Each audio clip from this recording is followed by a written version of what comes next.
Oi, gente, eu sou Samira Ramos e estamos começando mais um episódio do Pod Mais Pretas. Olá, gente, eu sou Ana Catarine e hoje o episódio está sensacional. Eu sou a Eli Brito e hoje nós estamos falando sobre quebrada. Aqui, neste momento, vamos falar sobre o que é o Pod Mais Pretas. Um local onde a gente conversa com o nosso povo com muito cuidado, conhecimento, leveza, risos e, claro, muita representatividade. Nesse episódio, nós vamos falar sobre quebrada. Meninas, eu quero saber sobre a inovação da quebrada. Vocês estão curiosas? Eu estou muito curiosa. Sabe o que é que me deixou mais curioso? Foi principalmente depois que Tiago chegou aqui e apresentou pra gente com cuidado a história dessa Expo Favela Innovation. Estou muito curiosa para entender esses bastidores. Eu acho melhor a gente chamar quem de fato entende do assunto. Chega pra cá, Márcio Lima. Oi!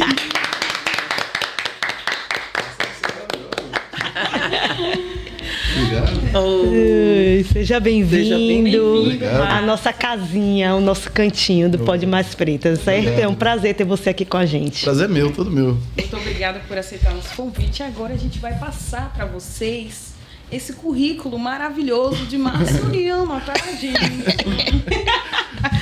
Ele é vice-presidente da Central Única das Favelas, CUFA Brasil, desde 2024.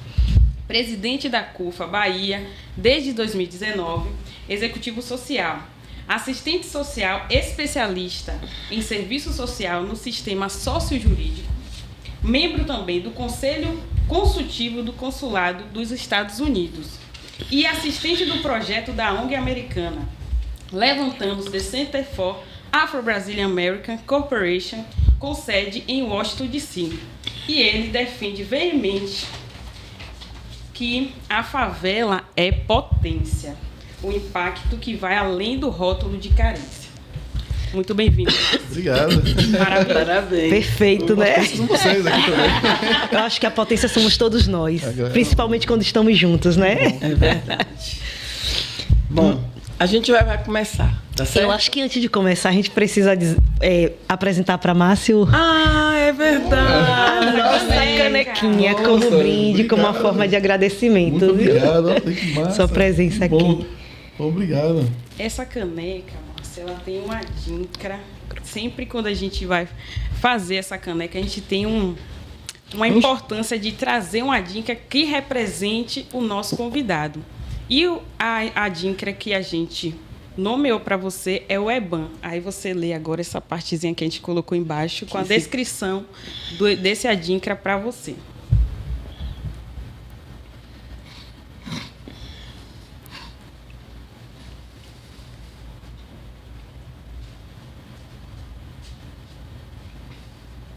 Obrigado.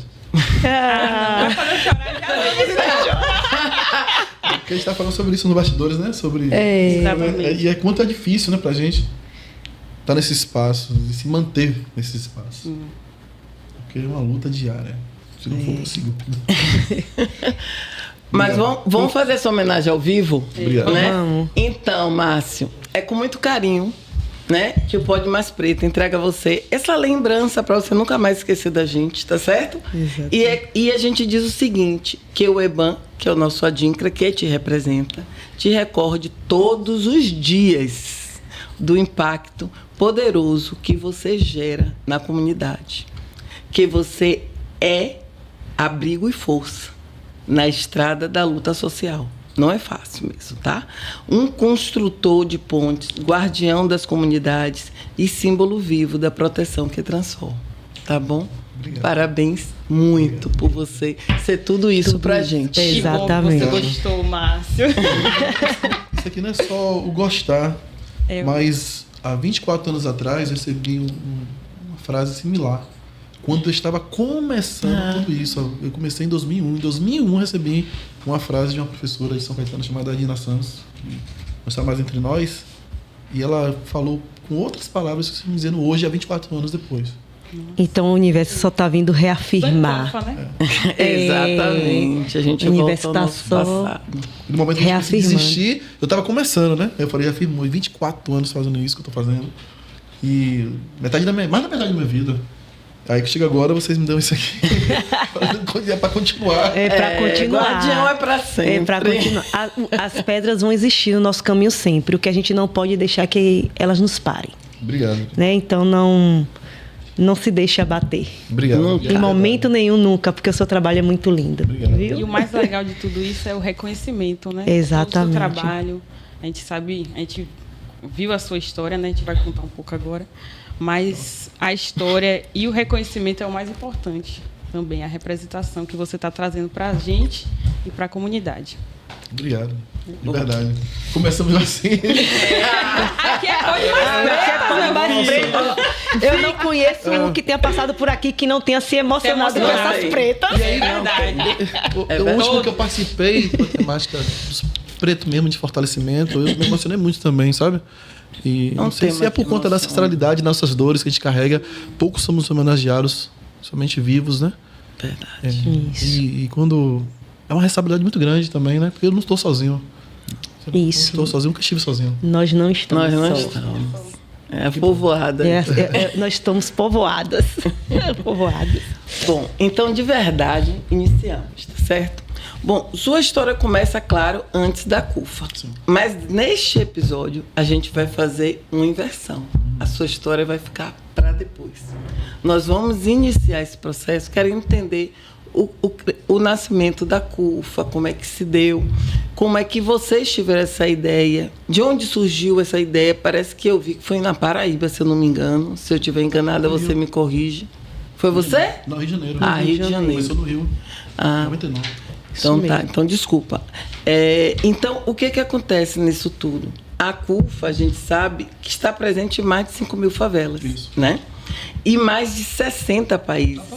A gente tem editora. mais preta atualizada. Fala um pouco desse movimento gigante e de como ele vem transformando a vida dessas comunidades. Como você chegou a ser presidente da CUFA na Bahia, vice-presidente da CUFA Nacional. Muito bom, muito bom. Assim, a CUFA ela nasceu em 99, fundada por Celso Ataíde. A Sociedade fundou a CUFA lá do Rio de Janeiro. A Sociedade tem uma história de vida muito similar ao do nosso povo preto, né? Ele morou na rua, foi camelô. Hoje ele é um dos grandes empresários internacionais, ganhou o prêmio internacional. Fundou a Favela Hold, que são 22 empresas nas favelas. Então, fazendo a favela ganhar dinheiro, sendo sócio das empresas dele, o favelado. Maravilha. Celso é um cara que entrou na minha vida pelo destino mesmo, sabe? Eu não sei se foi a conexão da ancestralidade também, porque eu não esperava estar na CUFA. Eu conheci a CUFA por uma pesquisa, por uma coisa ou outra que eu via, um movimento muito voltado ao break, que foi a origem da CUFA. Sim. O break, a dança, a música. E a ideia de Celso justamente era dar o protagonismo para esse povo da favela, o povo favelado mesmo, mostrar um outro lado que não passava na mídia, né? Só passava sempre o preto preso, assassinado, os corpos, né, negros ali nas favelas. E a ideia da CUFA foi essa, justamente virar essa chave, mostrar o protagonismo da juventude da favela. E aí a CUFA, em 99, começou assim, iniciou assim. Veio Bibi, o Manuel Soares, veio uma galera forte aí pela CUFA. E para chegar até na Bahia, como a CUFA nasceu no Rio, deu certo no Rio, fala assim, deu certo no Rio de Janeiro, dá certo em qualquer lugar do mundo, pela sua complexidade que o Rio de Janeiro tem. Com certeza. E é uma coisa que eu gostei na CUFA, antes de estar na CUFA, eu trabalhei com outros projetos, mas eu sempre trabalhava para os outros, fazia para os outros. Eu nunca me via protagonista de uma ação. Eu sempre estava fazendo para os outros, para os outros, para os outros. Quando eu recebi o convite da CUFA, eu percebi algo diferente. Eu fui para ser o coordenador da Taça das Favelas, que é um campeonato de futebol entre favelas. E é o único que tem nesse formato, e o maior do mundo, que é o futebol entre favelas, do maior que tem no mundo, onde meninos e meninas eles têm equidade e paridade de gênero. Se as meninas jogam, os meninos jogam. Se tem ao vivo para os meninos, o único que tem ao vivo na TV aberta é a Taça das Favelas. Então passa primeiro das meninas, depois o dos meninos. Então, se tem menino ao vivo, tem que ter menina ao vivo. Não tem essa coisa. Então, O último resultado eu até assisti. foi muito bom. A audiência também, muito boa. O último ao vivo que a gente fez deu 9,5 de audiência na TV aberta. Mais de 1 milhão e 400 mil telespectadores assistindo simultaneamente. Perfeito. Aqui na Bahia. E ainda tem a etapa nacional que é exibida para todo o Brasil. Então, a CUFA saiu do break, da dança, do hip hop, foi para o esporte, para a cultura, para a educação, para o empreendedorismo, para a empresa, para falar de dinheiro, porque só se faz revolução com dinheiro, uma coisa que o Celso sempre fala. Você falar de romântico, o pessoal quando a gente fala que favela é potência, a gente não está romantizando, não. Potência econômica, sim. Exatamente. Porque sem a favela, muita empresa tinha quebrado na pandemia. A favela comprou. Muitas empresas que entregam comida foi entregar na favela que não entregava antes. Então eu percebi a virada de chave, como o Celso fala, que a favela é potência, e o pessoal acha que está romantizando, não, que é dados. Instituto Locomotiva e o Data Favela fez uma pesquisa que a favela movimentava 200 bilhões por ano, as favelas do Brasil. Então, exatamente. Então, quando a gente fala de favela não é carência, é porque ela não está ali só ouvindo Silvano Salles e Pablo. Ela está gerando renda, emprego. Muita gente trabalha na sua própria favela, muita gente empreende na sua própria favela. Tem os empreendedores por oportunidade, tem necessidade. Mas todos são empreendedores, empreendedoras. Isso. Todas são. Isso. E na favela a gente percebeu também nessa pesquisa que 51% são mulheres, mães, chefe de família, mãe solo. São o que mais empreendem na favela. Então a CUFA começou a ter esse olhar também para o negócio. E conectar as grandes empresas com a favela. Mas não para ganhar dinheiro na favela, para investir na favela. Porque tem aquela coisa, quem não consome as grandes marcas de refrigerante, de produtos do supermercado, a favela consome. Passa na TV, a gente vai consumir, é gostoso, vamos consumir também.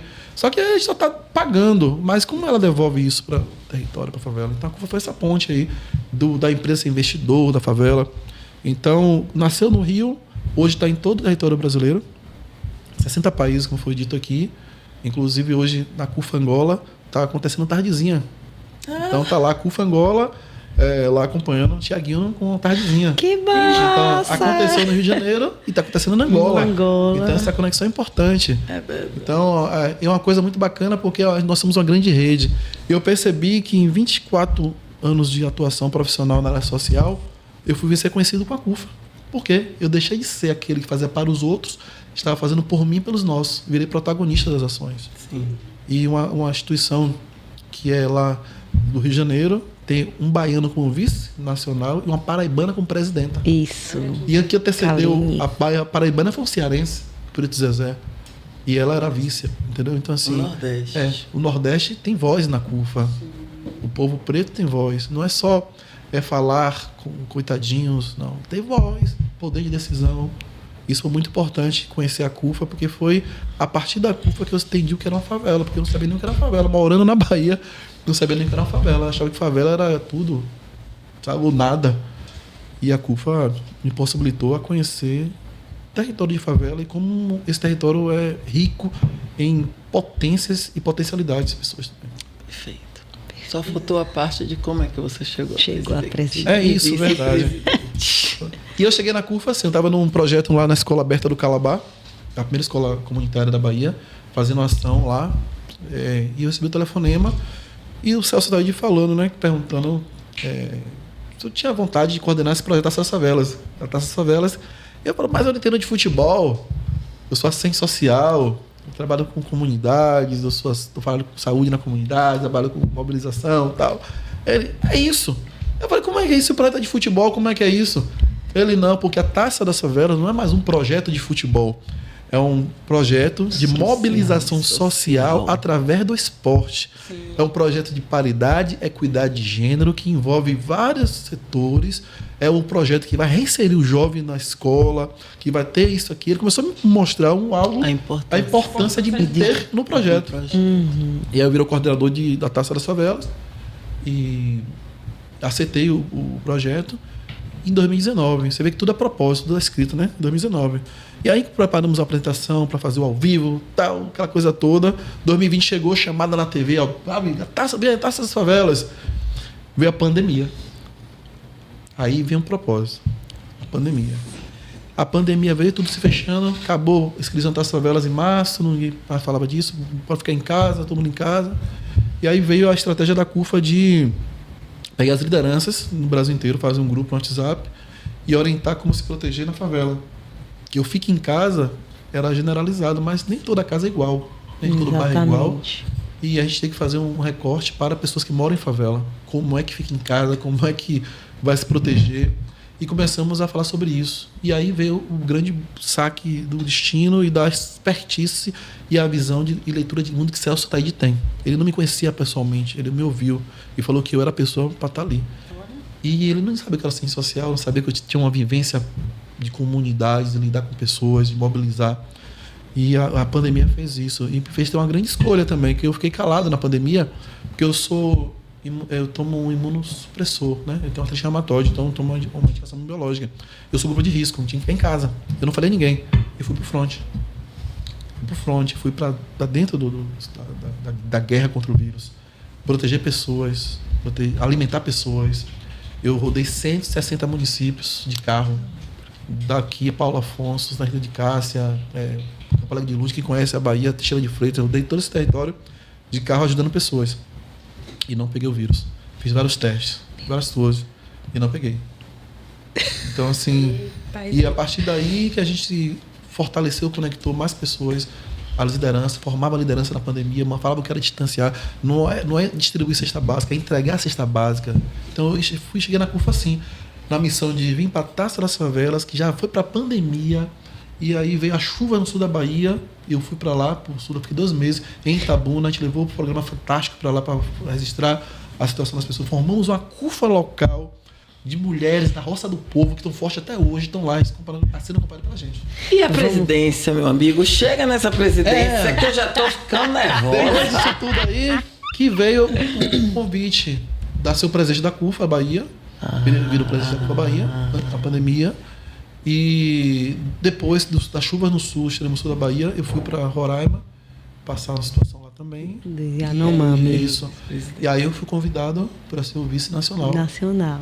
Ai, gente. A posse foi na Paraíba.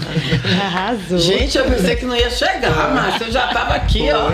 É porque uma coisa conectando a outra, né? O esporte que eu estava recusando. Ele foi contar a trajetória, né? Aí veio a pandemia, a formação, as chuvas. E aí chegou. Mas aí, antes das meninas passarem, eu tenho 2 perguntas a respeito dessa fala sua aí, tá? Primeiro, você chegou aqui nos nossos bastidores e falou sobre a favela. Sim. O termo favela, que é um termo bem antigo. Conta um pouquinho essa história rapidamente, que eu entrei no espaço das outras. Sim, é uma coisa importante. A gente precisa entender e fortalecer a nossa favela quanto nome, porque sempre foi vista de forma pejorativa nas grandes mídias. Isso. Só fala que favela quando tem um crime, os corpos negros ali, quando tem pobreza, miséria. E quando uma coisa positiva, chama de comunidade. Isso. É verdade. Você vê na TV, na comunidade tal, tá acontecendo ação social, não fala favela. Favela é só como forma pejorativa. Então as pessoas queriam distanciar isso da favela. O termo favela veio da Guerra de Canudos. Pós-guerra, soldados voltaram para receber o soldo, a indenização da guerra, e ficaram ali na dificuldade, no Morro da Providência. E lembraram do Morro da Favela, que tem em Canudos a planta faveleira, que cresce até 12 metros de altura. Então, em alusão à planta da faveleira e ao Morro da Favela em Canudos, e batizaram o Morro da Providência como favela. Em 1910, um oficial de justiça fez um documento falando que fazia uma limpa na favela porque os soldados estavam perturbando esse da guerra. Então, não foi bandido, não foi nada soldado. Foi soldado. Aí, uau! Isso é história que ninguém sabe. Cultura. Isso aí. A gente precisa falar disso. Pois Uma coisa perfeito. importante que você falou aí sobre sobre pejorativismo, né? Sim. E aí eu lembrei que quando é que nós nos referimos a corpo? Quando o corpo está morto. Isso. Então, o nome corpo ele é muito utilizado para se referir a pessoas negras, como se fosse um corpo morto, e não é. Somos pessoas negras. Isso. Né? Então tem esse pejorativo também quando se denomina a palavra corpo. Isso. É muito importante você falar isso. A mesma forma que fala comunidade quando dá algo positivo e favela quando dá algo ruim, é quando uma pessoa de classe média ou rico vai ser preso com tráfico de droga e estudante de medicina é preso com drogas. Não? Estudante. Nem preso. Foi detido. É detido. E quando é uma pessoa preta, favelada, e ele está como suspeito, o traficante é preso com grande quantidade. Isso. Que é um traficante. Sim. Que é o traficante. E os grandes traficantes são presos aonde? Nos condomínios que a gente vê aí na TV. Quando aparece, né? Obrigada, Márcio. Agradeço. É muito Ô, Márcio, dentro de todo esse trabalho, de toda essa potência que tem dentro da favela, a gente sabe que tem muito negócio dando certo na favela, tá? Tem muita startup nascendo nas favelas. Vou te fazer mais uma pergunta. Quais são as tendências de startup em comunidades e em bairros populares atualmente? Quais são os ramos que estão mais em evidência na Bahia e em outros estados? Temos cases? É muita coisa. Nos conte aí. Perfeito. Exemplo, na favela, sim, existem várias iniciativas, né, que estão nascendo e muitas vindo de mulheres. Isso é uma coisa que a gente está observando muito. Muitas mulheres começaram a estudar esse ramo de tecnologia e inovação. E se é difícil para um homem preto favelado, para mulher muito mais. Isso. Nós tivemos a primeira edição, uma Top 10 Brasil, uma mulher do Lobato. Que bacana. Ela trabalhava com... deram para ela, Silvana, ela na pandemia, ela estava com problemas psiquiátricos, né? Segundo ela. E aí falaram para ela fazer uma consulta, né? Pegar um dinheiro, fazer uma consulta com o psiquiatra para poder... Porque a pandemia acho que todas nós ficamos com isso. Mexeu com todo mundo. E ela, por estar vivendo esse momento lá no Lobato, pegou o dinheiro que ela ia para o psiquiatra, comprou uma máquina de costura e começou a fazer lingerie para qualquer tipo de corpo. Qualquer tipo de corpo, sabe? Gordo, magro, tal, qualquer tipo de corpo. E ela começou a empreender com isso. E escreveu nessa favela. Escreveu nessa favela, virou Top 10 Brasil. Quem diria? Uma lingerie. Por que lingerie? O que é a inovação da lingerie? Tipo de corpos. Você vai para um shopping, você vê uma lingerie bonita, linda. Você olha pro corpo ali, não é para todo, não cabe todo mundo. Principalmente para a mulher preta. Isso, e a cor da lingerie que combine com a cor da mulher preta, né? Ou da pessoa preta, porque tem homem trans também que usa. Exatamente. Lingerie, mulher trans. Então, assim, a gente percebeu a potência que tinha ali naquele território. E falando do Lobato, onde descobriu o petróleo, que é esquecido lá, uma grande potência, né? A região do Lobato. Descobriu o petróleo no Brasil. E veio a mulher e prendeu e contou a história dela. Foi pro Top 10 Brasil, primeira edição. Segunda edição, mais uma mulher do subúrbio ferroviário, agora foi de Valéria. A partir da necessidade. Criou a inovação. Ela tem um filho acamado, tem colostomia, ela criou uma sonda gástrica apropriada para esse tipo de pessoa. Tem isso. Nossa! Entendeu? Então, é Nilza, o nome dela. JA absorvente dérmico. Criou. JA absorvente, ela é mais 50 ainda. Imagina, mãe solo, mais 50, filho acamado e criou a iniciativa e virou Top 10 Brasil. Entendeu? Segunda edição, mais uma mulher. E o primeiro homem, a Top 10, que conheceram foi o Thiago. O primeiro homem da Bahia, Top 10. Thiago, que bacana. Legal, parabéns, Thiago. Parabéns, Thiago. O homem Top 10 Brasil, aqui da Bahia, foi ele. Então, assim, várias iniciativas nascendo de lugares diferentes, na sua pluralidade, e também a partir da sua necessidade. Então, foi lingerie, foi absorvente dérmico, veio Thiago com a Hey People. Esse foi o Top 10. Os outros, temos em Piripiri, Pampa Motors, um cara que criou a moto elétrica e bicicleta de baixo custo. Pouco se fala sobre ele, Pampa Motors. Então, um cara que criou uma coisa que é acessível para o nosso povo. Pois é. Que era para estar aí bombando, vendendo muito. Entendeu? Ele foi Top 10 Bahia, foi para São Paulo. E temos outra iniciativa, Maragila, que criou conheço! Maragila, foi para São Paulo. Já participou de 2 edições nossas de São Paulo, Top 10 Bahia. Que legal, eu conheço ela. Maragila. Temos muitos cases, muitos cases, e principalmente de mulheres. Falando só falando de mulheres. Penteado de homem aí, ó. E do rapaz da moto. Não são famosas, mas tem muitas mulheres. E várias iniciativas, assim, e muito importantes, que fazem impacto ali naquele território. Então, é como você falou, né, da questão da estatística, né, a grande parte das mulheres protagonistas, né, nessa questão do empreendedorismo. A grande dificuldade é o investimento. Sim. Investimento. Nilza, ela precisa, é reconhecida em Brasília, a CUFA conseguiu para ela, através da Escola de Negócios da Favela, ela ir para o Web Summit Portugal. Olha. Então, assim, todo mundo elogiando, muito bom. Cadê o dinheiro? Cadê o dinheiro? Nem para comprar a ideia. Comprar, tipo assim, no sentido. Traz ela, fala que é bom e acabou. Então, ela, assim, quanto tempo a Nilza vai ficar nisso? Então, quanto tempo ela vai aguentar isso? Então, ela sempre está pedindo apoio para poder... As universidades federais, todo mundo está ali, reconhece ela, mas ela está ali. Na mesma. Temos muito investimento, sim, na Bahia, mas o acesso é muito limitado. É muito protocolo, muita burocracia para acessar o recurso. Eu acho que a gente tem que facilitar, entender. Tem uma banca como essa aqui, chega aqui, ó, não tem a banca de heteroidentificação das universidades? Sim. Também para acessar o recurso. Bora, faça seu pitch aqui, ó, merece. Tem que ser assim. Porque se as pessoas pegar todos aqueles documentos que pede ali, não vai conseguir. Não vai conseguir. É um filtro muito grande. Vai limando, até não conseguir. E sempre aquelas mesmas que a gente já conhece, vão Que ter vão acesso, vão acessar. E que realmente tem ali, pode mudar e transformar, não vai ter acesso. Era para ser um edital totalmente inverso, né? Tirar esse... olha, as pessoas que já são naturalmente vencedoras, elas vão... Que já têm vários editais especificando isso. Vão ficar de fora desse. Esses são para essas... Exatamente. A gente vai chegar lá. Exatamente. A gente vai chegar lá. E agora vamos falar um pouquinho sobre a Expo Favela. Thiago falou sobre a Expo Favela e a gente vai te perguntar também, até porque a Expo Favela é uma feira também de negócios, né, que dá visibilidade a empreendedores, startups na favela.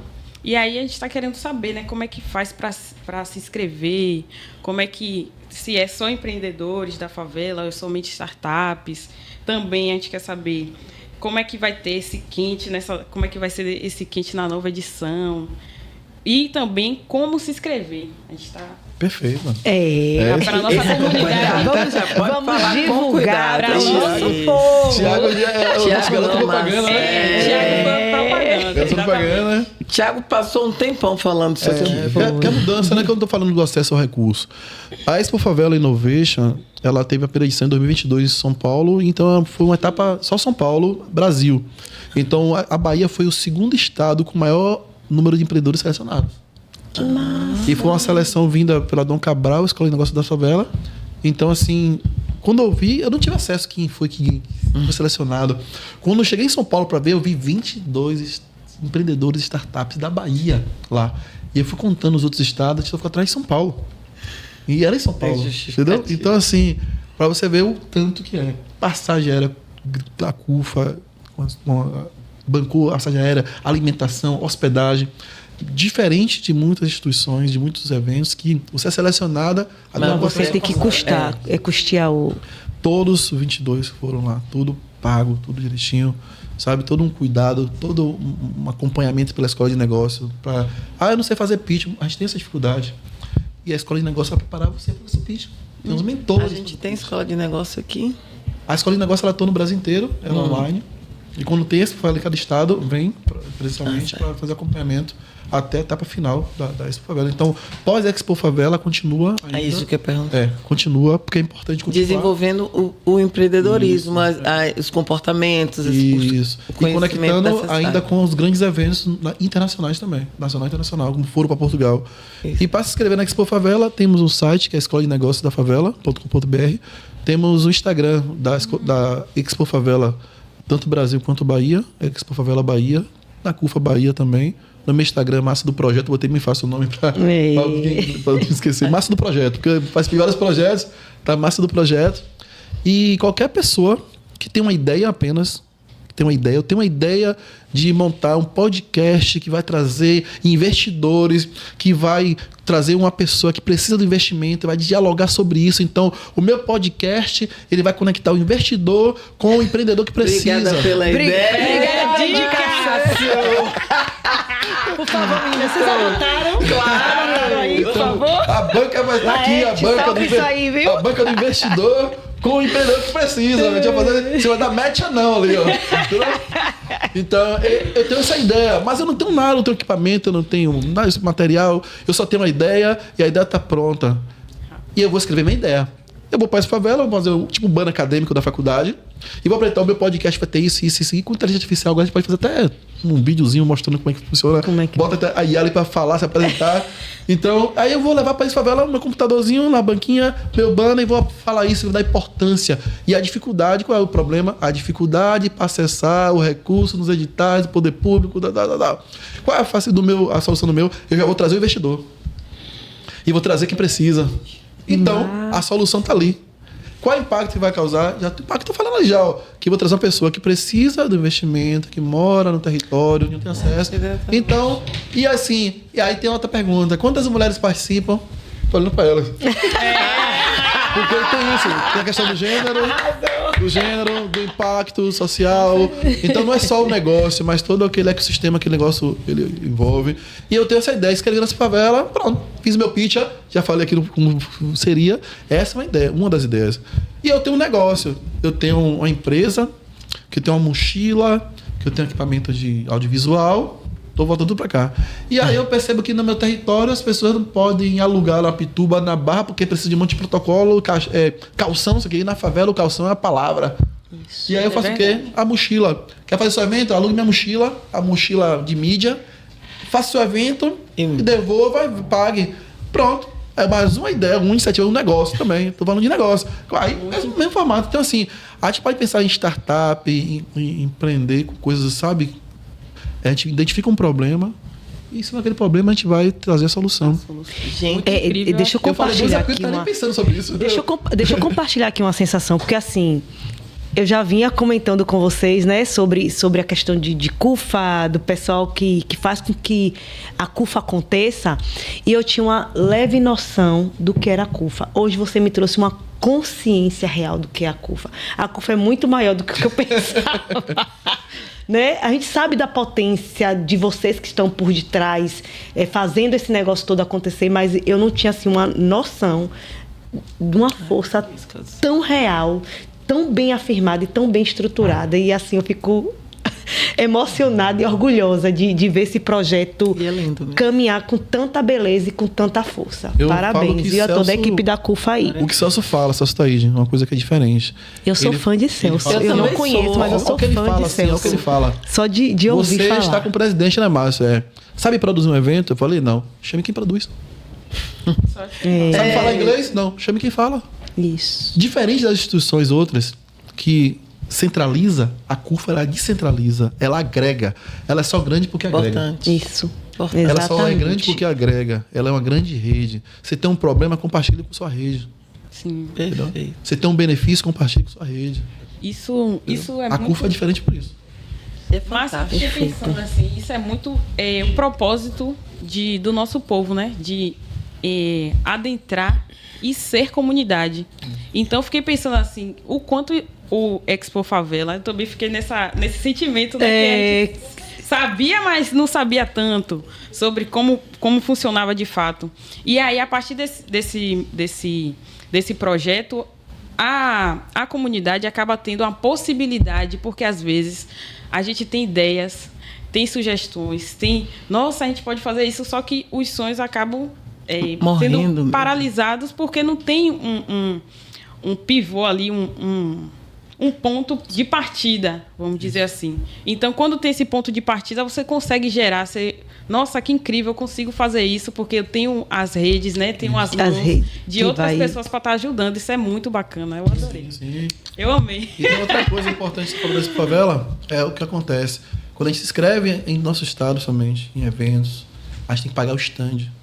Sim. Tem que pagar. Não paga nada, não paga inscrição, não paga stand. Olha e isso. o top 5 for para São Paulo não paga nada. Não Que paga bacana. nada. É. Porque se a gente recebe o apoio do poder público, a gente tem que devolver para o público. Sim. Perfeito. Antes, só da gente ir para o próximo ponto, só uma coisa que eu achei super interessante também, que eu acho que as pessoas elas têm uma ideia, quando fala de inovação e startup, de não se enxergar naquele lugar. Isso, perfeito, né? Lia. Então, assim, você está deixando claro que inovação, pode ir. Não precisa ser uma ideia disruptiva, não precisa ser uma ideia inédita. Você pode melhorar, você pode associar, você pode trazer um projeto junto com o outro, e isso é uma inovação que cabe dentro da Expo Favela. Muito obrigada por convidar a gente para a Expo Favela, tá bom? Eu adorei. E o interessante de tudo é que é acessível para toda e qualquer pessoa. Exatamente. Os nossos, eles acabam preta, isso. Toda e qualquer pessoa preta. Deixar claro, favela. tá, gente? E os nossos acabam não acessando esse lugar porque no exemplo, o que é inovação na favela? A favela ela inova desde sua existência.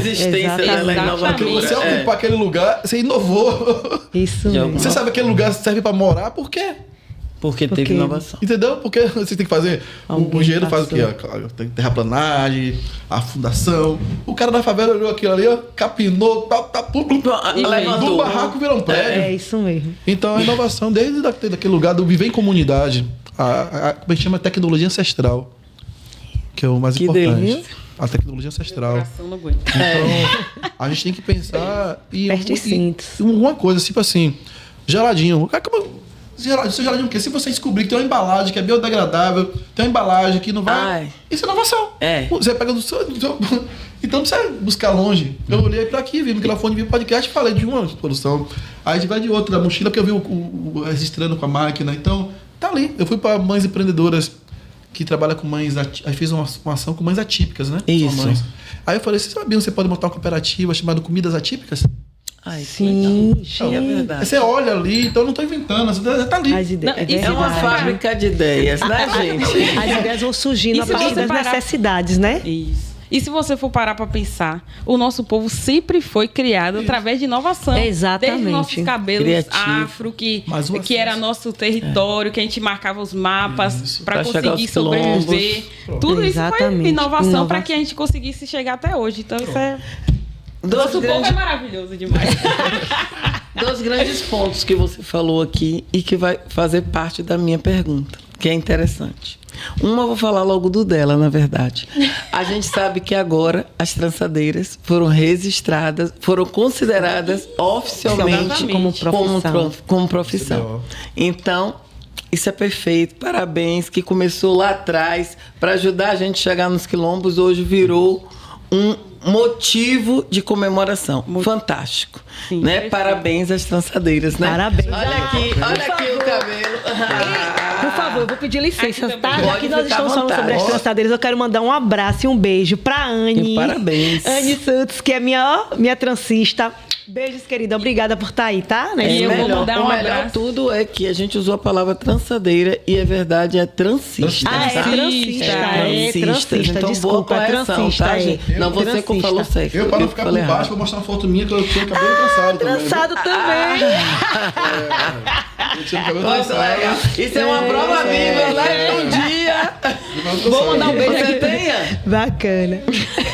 Cadê sua trança, Ian? Vou mandar um beijo também pra minha transista maravilhosa, Larissa, ó. Beijo, adoro minhas tranças. Eu já marquei hoje, depois, pra renovar. Maravilhosa. Então, eu também tive uma transista há muitos anos. O nome dela é Olívia Fragoso. A família dela é toda de transista. Parabéns mesmo, Olívia, pela sua trajetória de vida. Então, vamos lá. Agora, a outra coisa que me chamou a atenção. Você falou de biodegradável, né? E a minha pergunta é sobre o DS. Muito bom. Tá? Então, o que a gente vai querer saber agora dessa Expo Favela? Então, a gente sabe que vocês estão atentos às boas práticas. Você já falou de biodegradável aqui. Existe uma prática de vocês para identificar negócios que expressem esse compromisso com as ODS, as 17 ODS da ONU? Com certeza. Inclusive, nosso campeão Brasil foi a Mazodan, criado no Amazonas, na região Amazonas, do Amapá.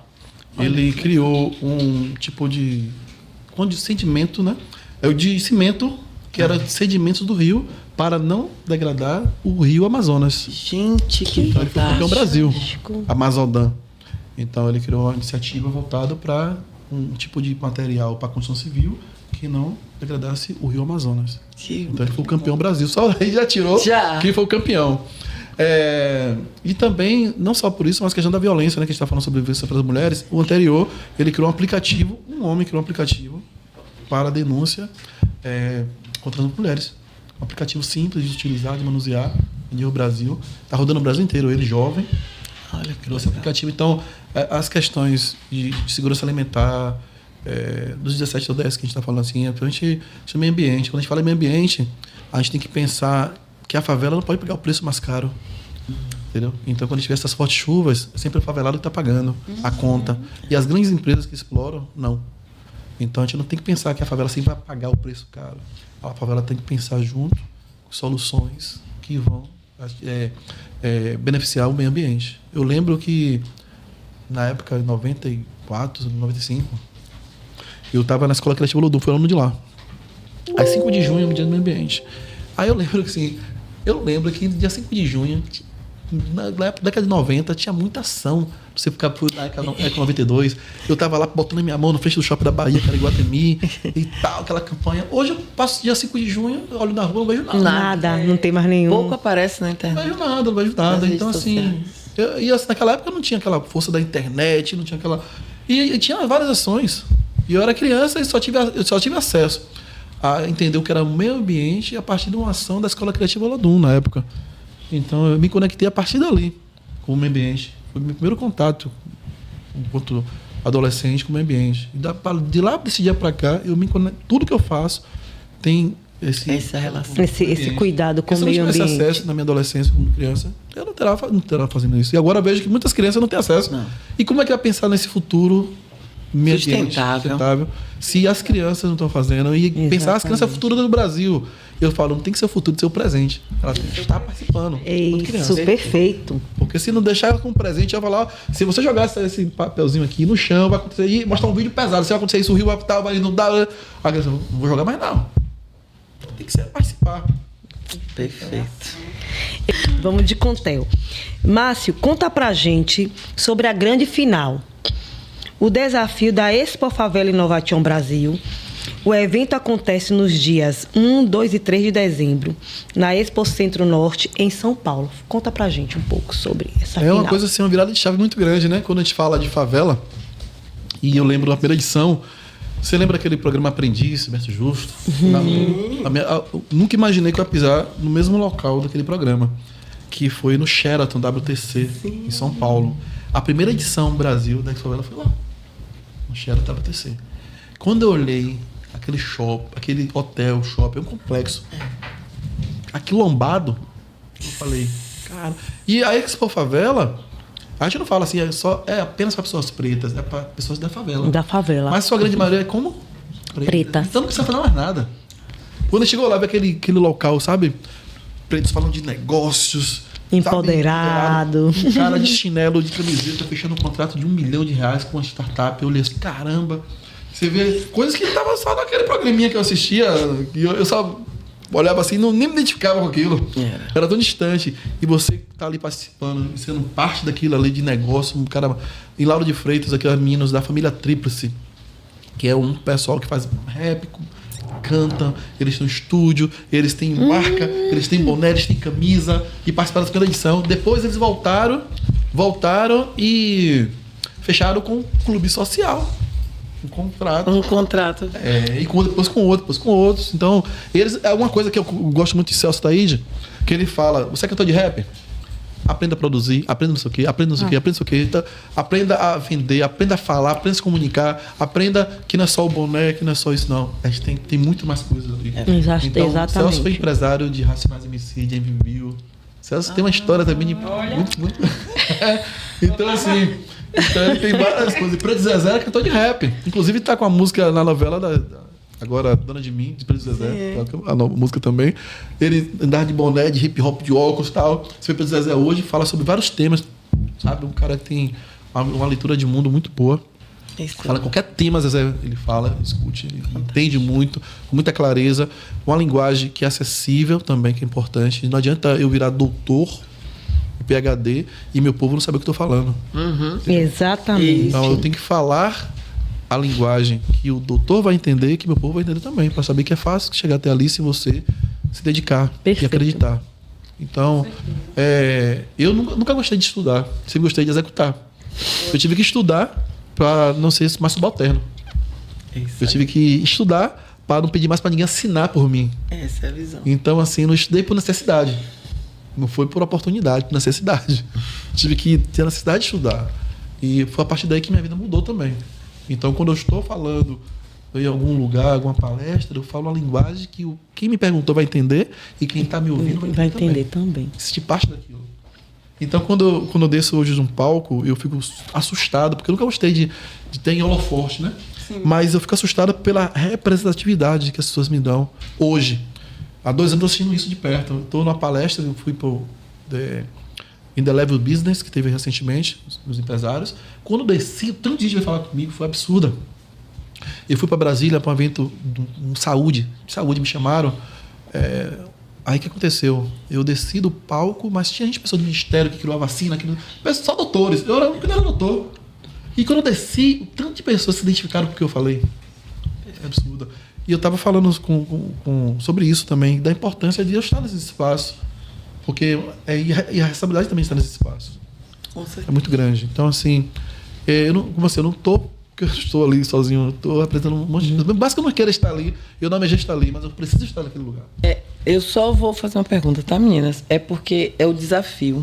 Você falou da inscrição, Márcio, para se inscrever. Mas qual é o maior desafio mesmo, para a gente, como ela mesmo colocou? Qual é o maior desafio de estar na Expo Favela? Que desafio é esse? Eu sei que o Expo Center Norte é imenso. Sim. É extremamente grande. Inclusive, a gente sabe que os locais de feira, de exposição em São Paulo são sempre muito grandes. Eu estive em uma feira imensa também, não sei se é o mesmo local, mas eu fiquei impressionado com o tamanho. Se for este mesmo local que eu estive, que eu não lembro qual foi, é realmente uma coisa imensa, grandiosa, e que nosso povo vai ter acesso e vem tendo acesso. Qual o desafio de estar lá para essas pessoas que vão se tornar, que estão concorrendo a isso? Qual o maior desafio? Começa aqui, foi muito boa sua pergunta. O maior desafio é acreditar que pode se inscrever. Começa aí. A gente tem que fazer uma busca ativa e ensinar nosso povo a se inscrever. A gente tem esse compromisso. Eu lembro que eu tenho que ir em vários lugares falar. Se inscreva. Só se inscreva. Se inscreva. Fale o que você escreva. Pessoal, você me inscrevi, mas eu não consegui enviar o vídeo. Toma aqui o número do celular da pessoa do suporte e manda o vídeo direto. Não precisa botar pelo seu site. Mas se inscreva, não deixe de se inscrever. E eu vejo que o maior desafio hoje ainda é inscrição. É o esperançar. É acreditar. Que é possível. Porque as pessoas não têm aquelas... vou escrever, que nada. Quem sou eu para me escrever um negócio desse? E quem acreditou, quem foi ousado, conseguiu. Exatamente. Quem mete as caras, sabe? Quem corre na frente, que atrás. Tem muita gente. Exatamente, corre na frente. Consegue.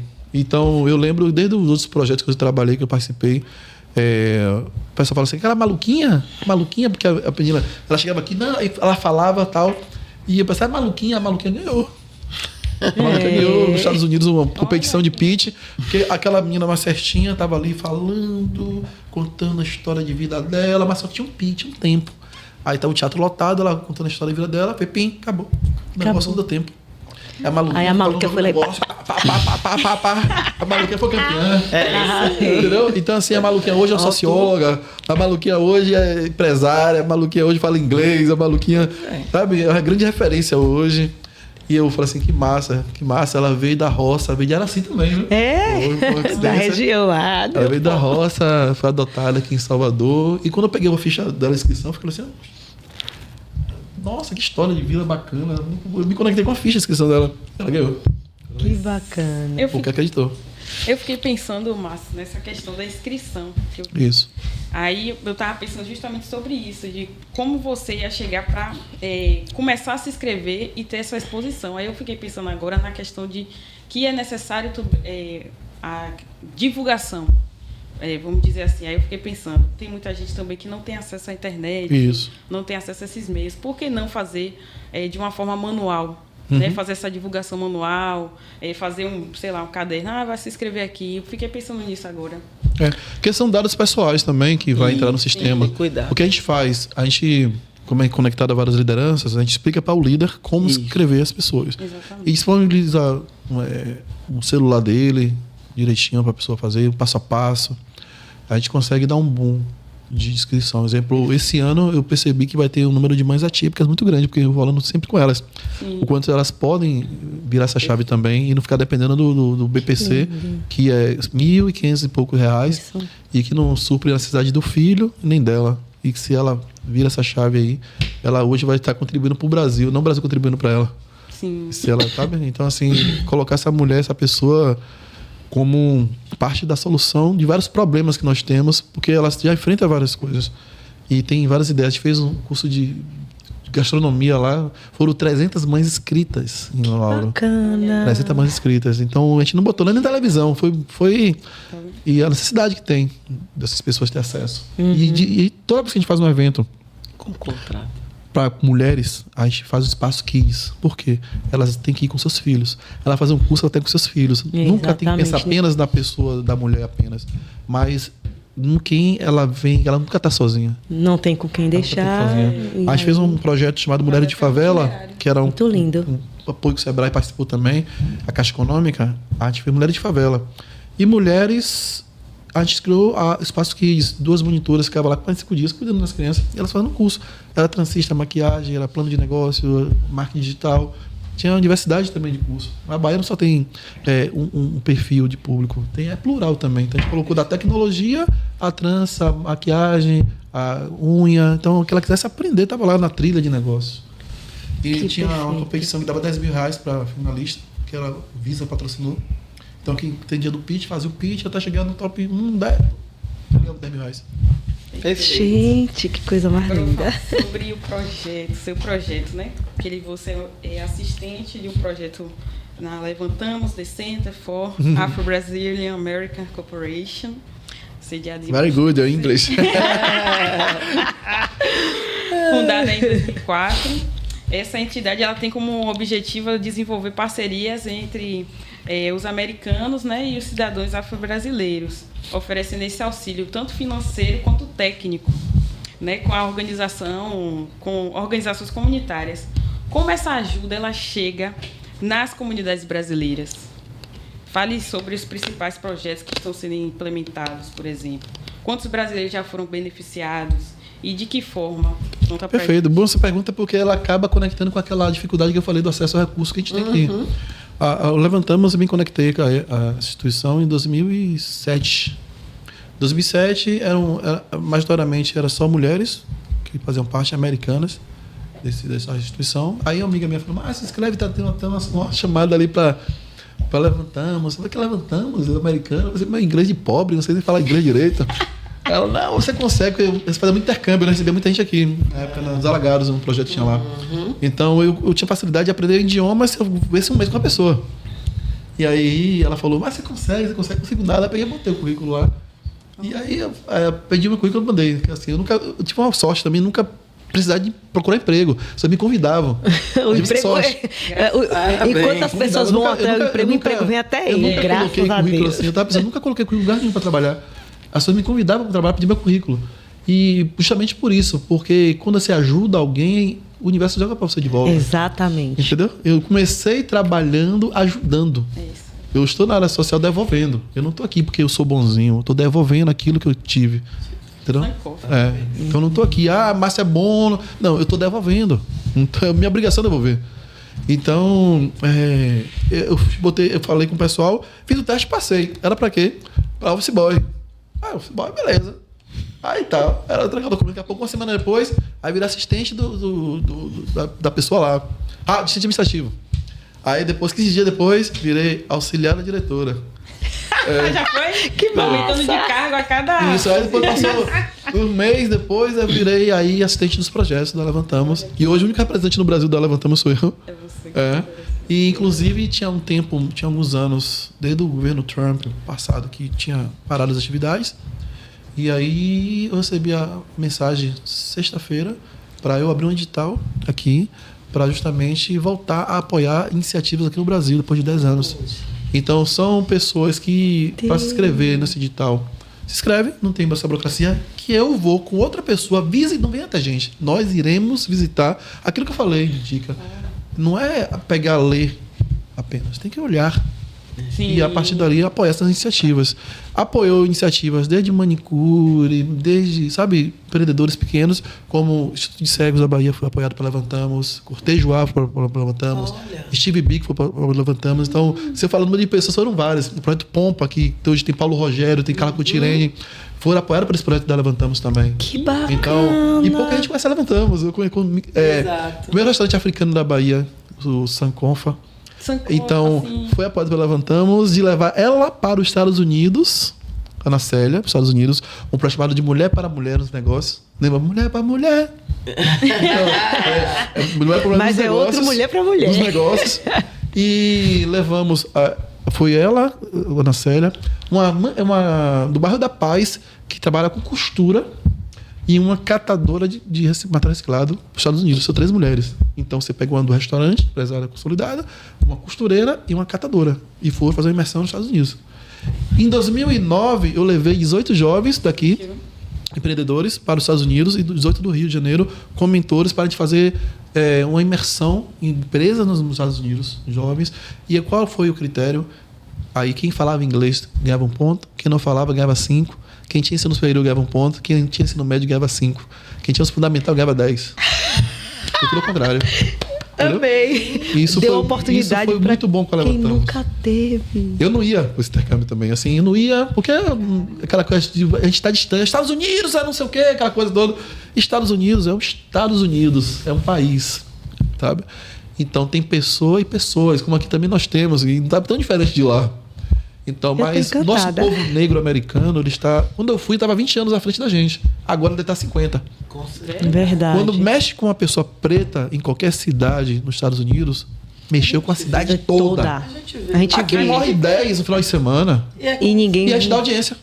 Exatamente. A gente A gente dá audiência. A gente não, tem gente que segue o negócio e fica esperando. Tem gente que assistindo ali, esperando pra ver se o preto que morreu é parente dele, se é irmão dele, se é da facção dele, se é não sei de quem dele. Fica dando audiência. Lá não, o pessoal boicota, o pessoal protege. Os imigrantes, agora que a mídia não tá mostrando, tá protestando. E não é só o imigrante que tá protestando, não. O povo americano tá protestando junto. Exato. Então, assim, o Museu da Diáspora Africana lá que eu visitei conectou diretamente com a gente. Aí uma pessoa fala assim: ainda bem, Márcio, que o meu navio veio pra cá. Eu fiquei com vergonha. Fiquei com vergonha. Olha a frase que eu vi. Ainda bem que o meu navio veio pra cá. Ainda bem que o meu navio Porque a gente começou a falar as coisas que acontecem aqui no Brasil. Aí o cara falou, eu falei, não, ainda bem que meu navio veio pra cá. Pra você ver como o negócio é assim. E aí eu fui pra Filadélfia, fui pra Califórnia. A gente ficou hospedado nos melhores hotéis, no Hilton Hotel, com pessoas do subúrbio, pessoas de vários lugares. No Hilton Hotel, o Windsor Hotel, só hotel de 5 estrelas, sabe? Gente, que maravilha. Só hotéis assim que... a gente ficou praticamente quase 1 mês lá nos Estados Unidos, fazendo imersão. E eu acompanho essas pessoas desde 2009 até hoje, como elas estão. Porque assim, não tenho obrigação de acompanhar, mas eu acompanho para saber se elas estão bem, pelo menos estão vivas. Todas estão bem. Exatamente. Chimamanda, ela fala muito sobre isso. Arrasou, viu? Que Quando ela veio lindo. pro Brasil, a Chimamanda, ela passou por um processo de racismo, né? Ela estava no aeroporto e aí ela estava na fila executiva e tinha outra fila. Aí o pessoal, não, a sua fila é a de... Aqui não é executiva. Aí ela, não, como assim? Então ela teve esse contato e ela falou do Brasil. Que o Brasil ela é racista, né? Só que fica fingindo, tipo assim, não, você foi racista comigo. Aí ela falou, não. Aí o pessoal fica, não foi racismo, não. Desculpa, então a gente tem que ter essa mudança de perspectiva para a gente tá denunciando essas situações que realmente existem, só que a gente fica acontece, fingimento. Tem uma fraqueza de resistência, de denúncia, né? Como se fosse naturalizado até o racismo, a violência com os nossos. Eu peço dar licença até para falar sobre a questão do nosso povo preto, enquanto não é nem a militância, mas assim, eu acho que não é nem mais a denúncia. A gente tem que cobrar a efetivação das políticas públicas que já existem. Porque não são efetivadas. Porque você denuncia hoje, 10 anos, 5 anos depois, que vai ter um julgamento, e a pessoa até esqueceu o que aconteceu, a pessoa até morreu. É a mesma coisa que acontece com as mulheres, a questão da Maria da Penha. Eu estou acompanhando um caso, vai fazer 2 anos, que ainda não deu resultado. Não deu resultado. Então, assim, quase a pessoa morre. Não. E ele veio pra casa da mulher brasileira, ele vai, acompanha. Fora um outro grupo de pessoas que são antagonistas das mulheres que ficam ali deixando ela mais vulnerável ainda. Então é muito difícil. A gente tem que lutar agora para efetivar o que existe. Temos uma delegacia especializada na Bahia, temos uma secretaria, tanto no município quanto no estado, temos um ministério, temos muita coisa. Mas essas pessoas que cometem o racismo estão onde? Estão mesmo no lugar. Fazendo as mesmas coisas, fazendo outras vítimas. Não, e a própria lei também até tem a descrição lá de negros. Não sei se já tiraram, né? Mas tinha essa descrição, né? A questão da punição também. Sim. Tem lá a descrição, horrível. A efetivação das políticas tem que cobrar. E tem muitos dos nossos que acabam reproduzindo o discurso dos racistas também. Exatamente. E fala assim que nada, não precisa de cota, não precisa de não sei de quê, não precisa de quê. Eu falo assim, o mundo das pessoas tá ganhando o quê, pai? E assim, Mas vamos lá falar um pouquinho. É você, fala. Obrigada. Muito obrigada. Adoro esse negócio gravado. É porque ele começou aqui, eu me empolguei, eu digo agora vamos lá falar sobre gravado. Calma, gente. A gente vai tirar trabalho, viu, Jurimar? Mas vamos lá, é até mais divertido. Então, esse chegou o momento da gente conhecer Márcio, né? A gente já conheceu a CUFA, eu amei a Expo Favela, isso, não sei se isso tá deixando claro para você o porquê, mas eu amei a Expo Favela. Achei que a verdade é que eu tinha essa mesma visão de muitos, que startup eu não tinha espaço para o tipo de conhecimento que eu tenho. Né? Então não tem como eu estar ali. Ali é para quem é mais inovador do que eu. Bom, ficou claro para mim que não é, mas a gente quer saber um pouquinho de Márcio. A história de Márcio, o que a gente já sabe de onde você vem, nossas pesquisas, nossos editores, a gente pesquisa, CPF, a gente busca, mas a gente já sabe que você é um executivo social de grande importância. Qual é o seu negócio? Como começou a empreender? Conta pra gente um pouquinho dessa sua história, porque agora as pessoas vão conhecer o Márcio. Que bom, eu gostei muito de estar aqui com vocês, estou gostando ainda. E falar de mim é muito difícil, porque eu sempre estou falando dos outros, né? Eu falo você direto. Eu sempre falo dos outros, falo muito bem. Se eu for falar de vocês, falo muito bem. Falar sobre mim, eu já vou ponderar, já vou ficar. A gente vai te ajudar a botar mais. Mais molho. Eu não posso falar de mim sem falar de quem acreditou em mim também lá atrás, né? Primeiramente, eu falo de minha avó solo, porque meu avô faleceu cedo, criou 13 filhos sozinha, 14 filhos sozinha. Depois veio minha mãe, que separou de meu pai com 11 anos e virou mãe solo. E aquele mito que algumas pessoas falam, né? Que filho criado por vó ou por mãe solo vai dar para marginal. Não, a marginalidade e a marginalização das pessoas se dá a partir dessas mídias que o pessoal faz, né? Tem muitos jovens que saem, estão em outros universos, outros lugares, não é notícia boa. A notícia boa não se dá, só que a notícia ruim. E eu vendo esse lugar de filho, uma mãe que trabalha na indústria. Meu pai, mesmo separado de minha mãe, um cara muito respeitador. Eu nunca vi ele agredindo minha mãe, nunca vi meu pai xingando. Nunca escutei meu pai xingando. Ele faleceu com 48 anos de idade por causa do álcool.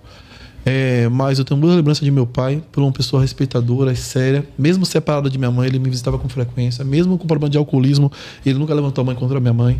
Nunca xingou. E eu, até hoje ninguém nunca me viu xingar, porque eu venho dessa coisa de meu pai. Eu respeito muitas pessoas, principalmente as mulheres. Eu fui inspirado na pessoa que meu pai foi até 48 anos de idade. Eu tinha 21 quando ele foi embora. Então eu sinto muita falta dele no sentido de ter referências assim. Então não é a pobreza, não é o álcool, é pessoa. Quando a pessoa ela agride porque ela bebeu, porque ela queria agredir se beber.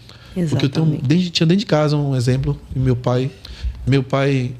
mãe depois teve um outro relacionamento e meu pai visitava, almoçou, tem uma cena que nunca na casa da minha vida, almoçando eu e meu padrasto e meu pai juntos, visitava, sabe? E isso era muito bom de ver o respeito para com minha mãe. E quando minha avó vinha do interior, meu pai saía de madrugada buscar, levar minha avó. Minha família, toda a parte de mãe gosta do meu pai. Até hoje se fala dele pelo respeito. Então, assim, eu venho desse lugar de muito respeito. Respeito aos mais velhos, respeito aos meus vizinhos.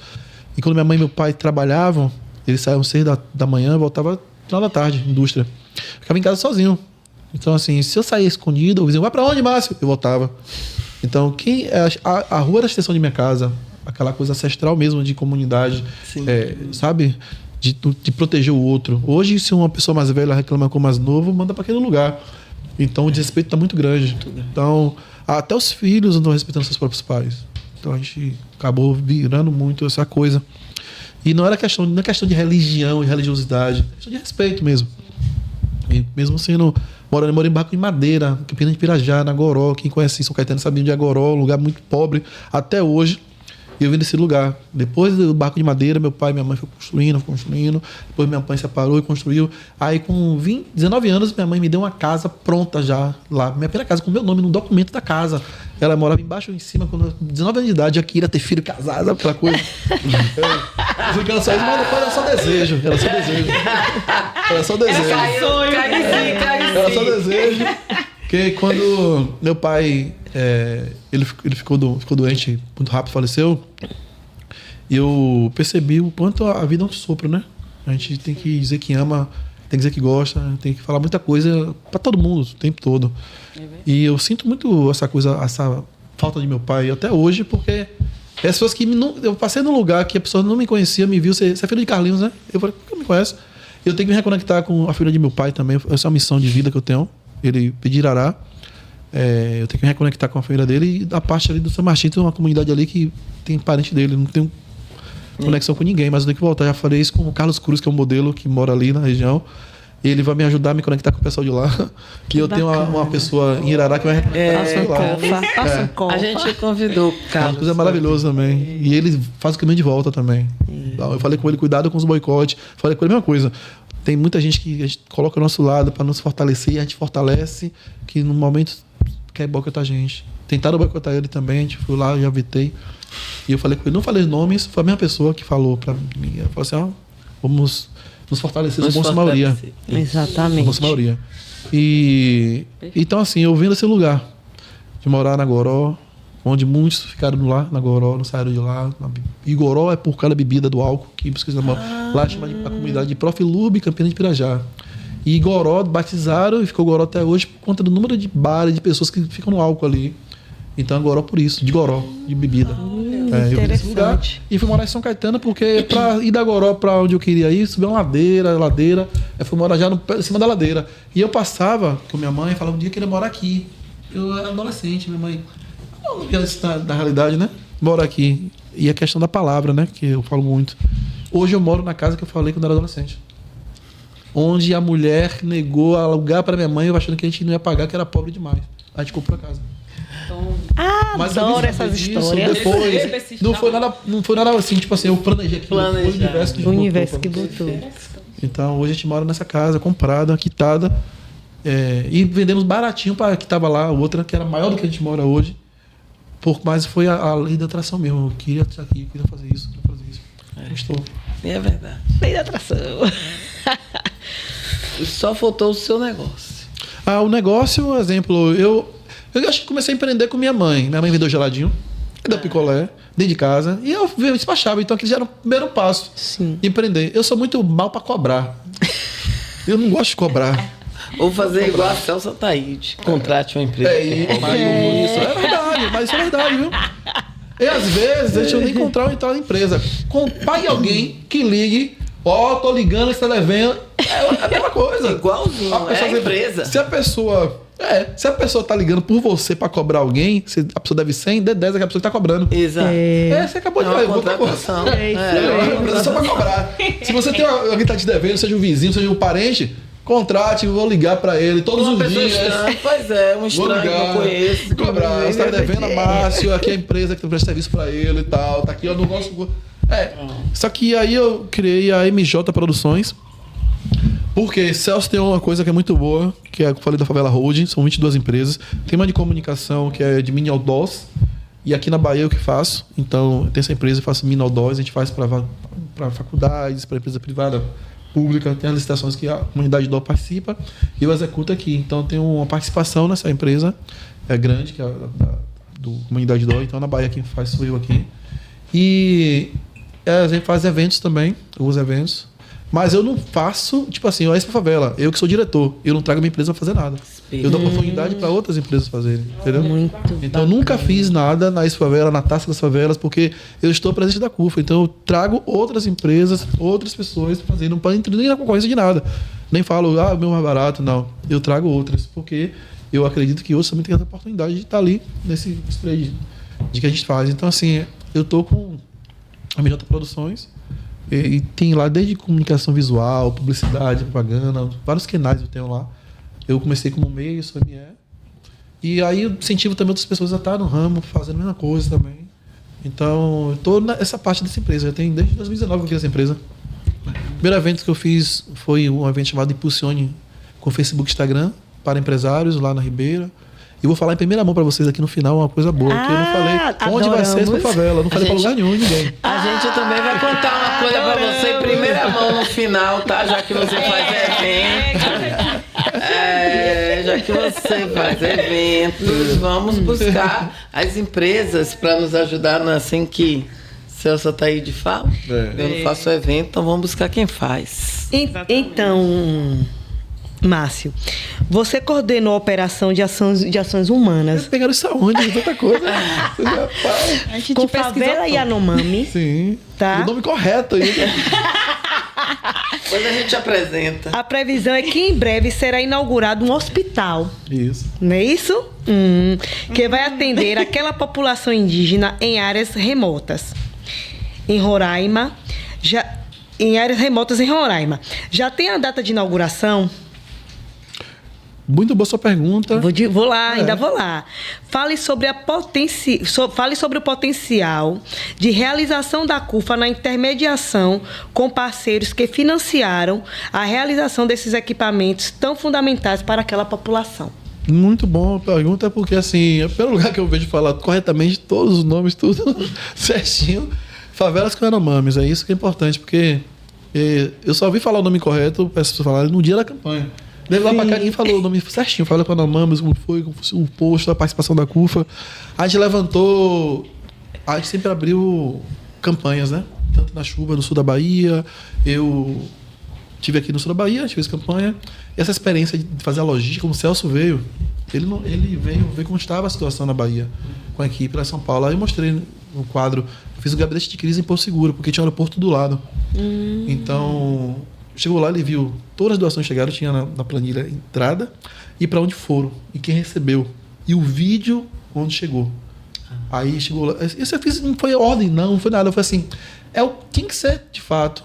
Aí tem que seguir exemplo. Se eu recebo 100, eu tenho que mandar 100. Sim, exatamente. A minha passagem para Porto Seguro, a mim não foi nada da doação, como muitas pessoas pegam o dinheiro e fazem as coisas. Sim. Não, tem que ter um outro dinheiro para você. Então eu fui com um assistente social, mesmo sendo, naquele momento eu não era assistente social, eu era o presidente da CUFA, então eu levei um assistente social, levei um cara de TI, sabe? Eu levei uma pessoa de Ouriçangas, que era secretária de Agricultura. Por que levar a secretária? Porque ela articular com municípios, então ela sabia o que é probidade administrativa, ela sabia se a pessoa usasse para fim político, então essa pessoa seria, como eu falei, eu trouxe quem falava a linguagem do... Sim. Então, como uma brecha de crise. E levei um cara da comunicação para registrar tudo. E aí tinha muito ao vivo com o Datena e tal, então tinha uma pessoa do meu lado para poder... Só assim, eu mais 4. E a gente ficou lá, pandemia com tudo, operaram a cena do Celso, viu aquilo tudo, fazendo o que tá tudo sei o que foi embora. Mas ele percebeu a visão.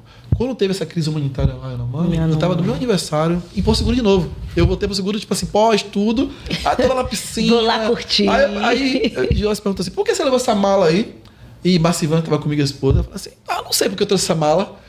Você vê a questão da conexão, né? Eu trouxe uma mala grande de roupa, eu ia passar um fim de semana. Aí daqui a pouco eu recebo a ligação. Aconteceu um problema em Roraima e a gente precisa que você vá para lá, junto com a equipe. Eu peguei um voo direto por seguro e fui para fazer conexão e para Roraima. Fiquei 2 meses. Você não vai essa mala.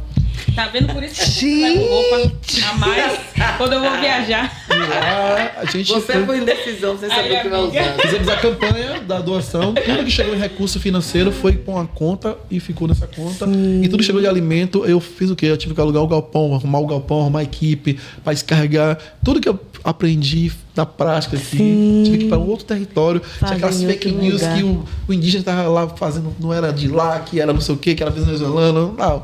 Quando a gente vai para um território, ele é plural. Lá tem um Chuarepang, que é realmente de lá da coisa, mas lá tem o Apixana, que é do lugar, tem o Yanomami, que o povo Yanomami é de plural também. Então, porque eles estão isolados em alguns lugares. Então, assim, são iguais. Sim. E aí, só que tem uma dieta específica, ainda tinha isso. E aí chegava lá coisas que não servia para o povo indígena, tinha que separar e mandar para o povo indígena.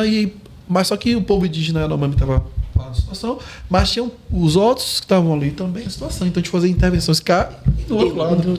E dialogar com o poder público, que não dialogavam assim entre eles, o prefeito, com o governador, com a FUNAI local e com o movimento lá. Então a CUFA ficou fazendo aquela ponte. Isso que é importante saber o que a CUFA, ela é partidária. Eu vou falar com o prefeito, com o governador, com o presidente, seja eles quem for do partido, com o deputado da direita, da esquerda, do centro, que eles têm um recurso que é para o nosso povo.